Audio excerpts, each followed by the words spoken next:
যদি তুমি অজু করে ঘুমানোর ফজিলত সম্পর্কে জানতে তাহলে তুমি কখনোই অজু ছাড়া ঘুমাতে চাইতে না। আসুন আজকে আমরা সবাই জেনে নেই আর ভিডিওটা শেয়ার করে দিও। যদি কেউ তোমার মাধ্যমে এই হাদিসটি জানে তাহলে সেটি হবে তোমার জন্য সদকায়ে জারিয়া।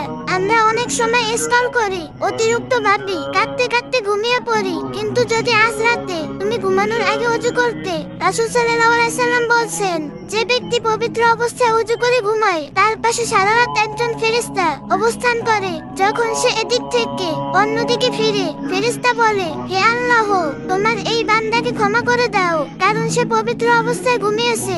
সুবহানাল্লাহ। একজন ফেরেশতা সারা রাত আল্লাহর কাছে তোমার জন্য ক্ষমা প্রার্থনা করে, শুধু এই জন্যই যে তুমি অজু করে ঘুমিয়েছিলে।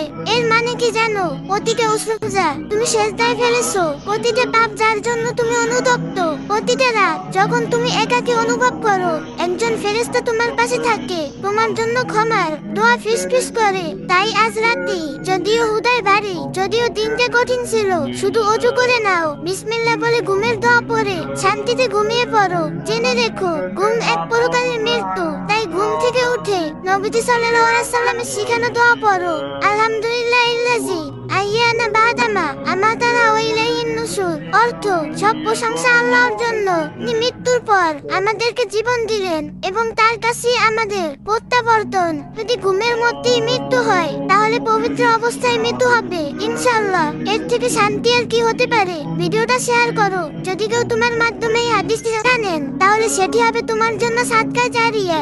ইসলামের যে কোনো বিষয় সুন্দরভাবে জানতে, বুঝতে এবং মহাজরুরি মাসালাগুলো সহজে পেতে আইডিটা ফলো দিয়ে